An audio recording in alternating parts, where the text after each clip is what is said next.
Your number one dog training tool is your leash.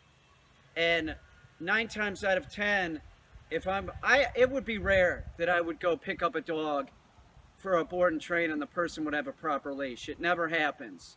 And if you're trying to get control over your dog and you're using a nylon leash, throw it away. Don't use those. Don't use flexi leads. Don't use chain. Chain is horrible. Those nylon leashes, by the way, they don't have the proper action. They're not weighted proper. They're horrible. They hurt your hand. You want something that feels good in your hand, and you want something that has the right action. Leather, by the way, leather is used in horses' reins and dog leashes for a reason, because it also acts like a shock absorber. That's for you and the dog. So a leash like this cost about $15 at Bridgeport Equipment. You can find them online. 15 bucks. You use this for a day or two, it breaks in just fine. $15, but you have to use nylon. It's bullshit. It's bullshit. You're having problems with your dog and you're not using a proper leash. Here's another leash from Bridgeport Equipment. This is a 20-foot check cord, and it's like a rubberized material, but it's very much responds like leather.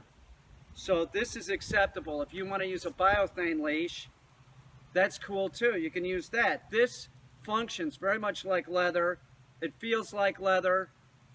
This is a good type of check cord to have if you're going to be in a wet area. You know, if you're working with a water retriever or something, get the rubberized one. I also like just the flat out leather ones. I use the leather ones in water. If it gets old, throw it away and get a new one. It's just a fact. And a leash like this, you get it wet, it's not going to fall apart right away. I guarantee you, it's going to last a while. But if it does start falling apart, you replace it. That's a big problem, is people don't replace their equipment. They have lousy equipment, or the equipment is broken and they still use it.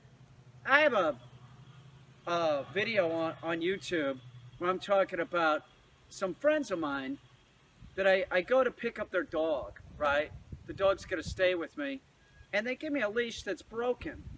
You know, I go pick up the dog and I'm going to the car and I'm like, this sucks. Like, if this dog lunges or something, I'm going to lose the dog and the dog's going to get hurt.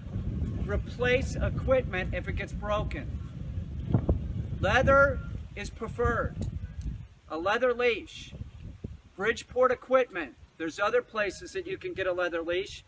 Don't use anything other than leather. But if you want to use something other than leather, they have products like this that function pretty much like leather. But it's not nylon, I'll tell you that. Get biothane. I believe this is a biothane leash. I don't know, it said it's some kind of rubberized product. I've used these before. It could be rubberized leather for all I know. It could have a rubber coating on it. But these are good, and biothane's good. But don't use nylon.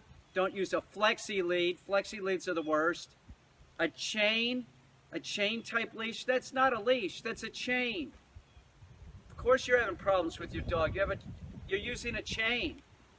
I see people, this is true, I see people in Brooklyn that use chains, and then it hurts their hands so bad they have to use a glove with it.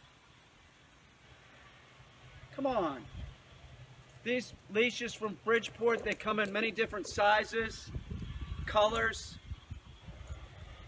These are obedience leashes. I think that's what they call them, 6-foot obedience leash. This is the leash everyone should have. A 6-foot leather leash.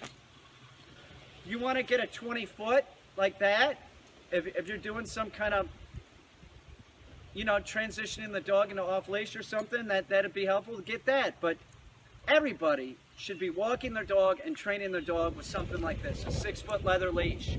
They're not that expensive. There's no excuse. There isn't. There's no excuse.